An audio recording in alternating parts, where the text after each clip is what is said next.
Okay, so in this video, I'm gonna try to just do quick little demos of each work set. So less explanation. This is more of what you would demo for the class.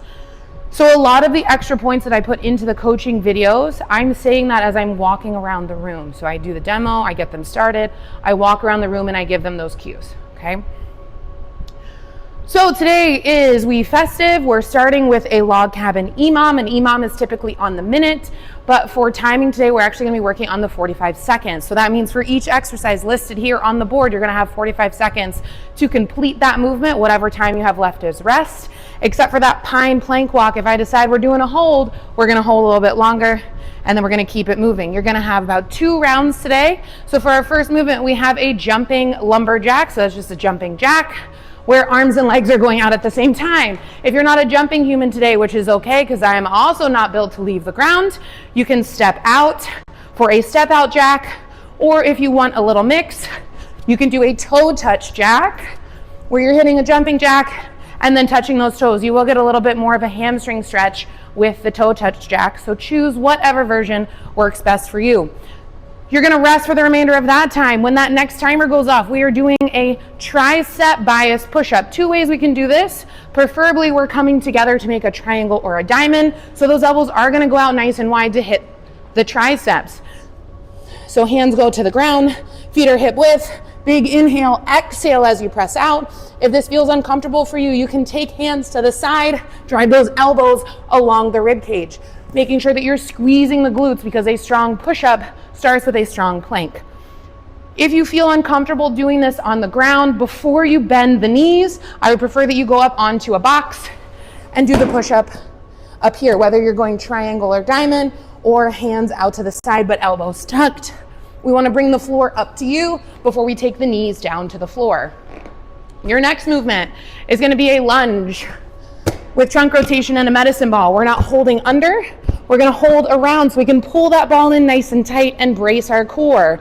So nice tight brace underneath, step forward, rotate towards, alternating sides. If you feel like you have enough room and you're not gonna run into your neighbor, you can turn this into a walking lunge with that rotation, making sure that we're rotating nice and pure in that rotation and not side bending through. Okay, last piece, we're gonna do a lateral plank walk. Pointer fingers are gonna go parallel to each other, feet are hip width, squeezing those glutes. You're gonna take your steps out to the right, take your steps back to the left. If we do a hold, you're gonna hold here after you've done reps to both sides. And then we'll go back to the top. If you have any questions, let me know. If not, you can go ahead and grab what other equipment you may not have already grabbed, and we're gonna get started. For this next section, we're gonna split into 2 sides. You're gonna split yourself in half. One half on side B, one half on side A. Side A, you are starting with some more strength-based and core stability exercises, starting with a single arm jerk.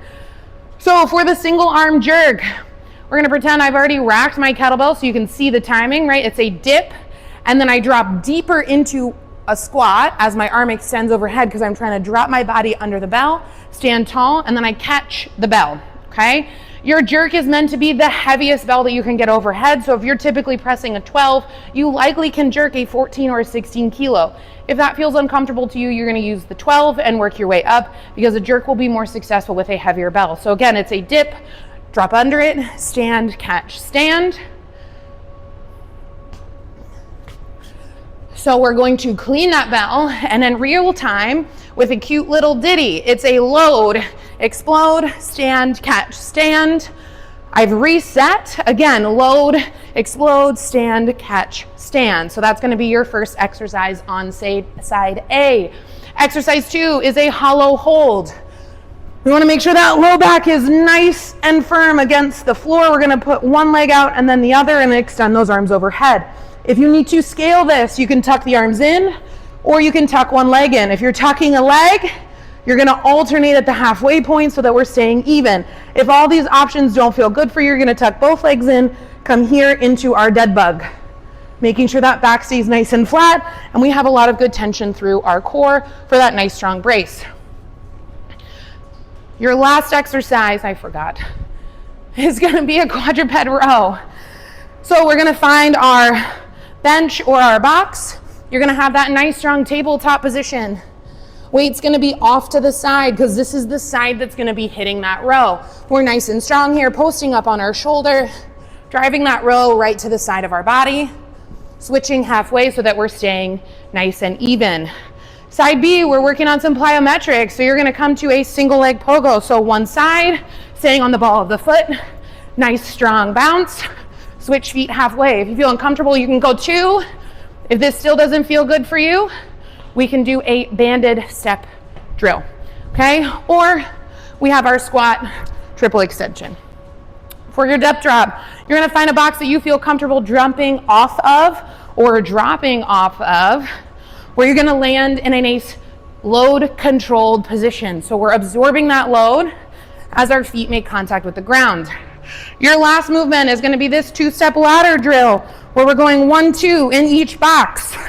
If I'm leading with my left foot on the way down, when I turn around, I'm leading with the opposite foot. We wanna use both sides equal amounts today. Any questions?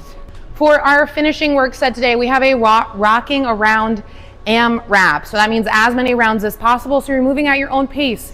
We do want it to feel challenging but achievable, meaning you feel like you're hitting a good workout, but you're maintaining form throughout.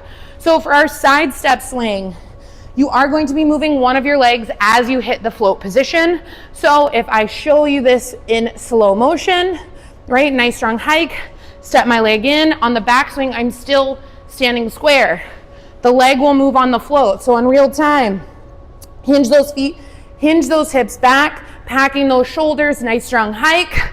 I hit my float and that foot comes in and then right back out before I hit that backswing, okay? From there, we're going to the ground. You're gonna find your half kneel. We're gonna cheat clean. So the side that it's going to grabs the bell first, other hand comes in to assist for our cheat clean. Press overhead, big step open. This is the middle portion of your TGU. Front inner thigh, hand slides down to find the ground. We then load the hips, squeeze to come tall. Front inner thigh, load the hips to come tall. Control that bell back to the rack position and then take it down to the ground safely. You're then gonna stand, 2 feet back, pack that shoulder, clean that bell, press overhead. Opposite hand is gonna tell you what leg steps back in that overhead reverse lunge, coming nice and tall. All on one side before you switch. If you feel uncomfortable with the lunge, you're gonna do an alternating standing march, staying nice and tall, keeping that shoulder nice and stable under that bell. Last exercise is gonna be our bear box crawl.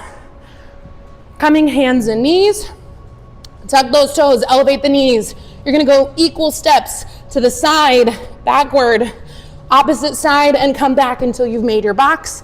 And then you're gonna reverse directions, making sure that you stay even clockwise and counterclockwise.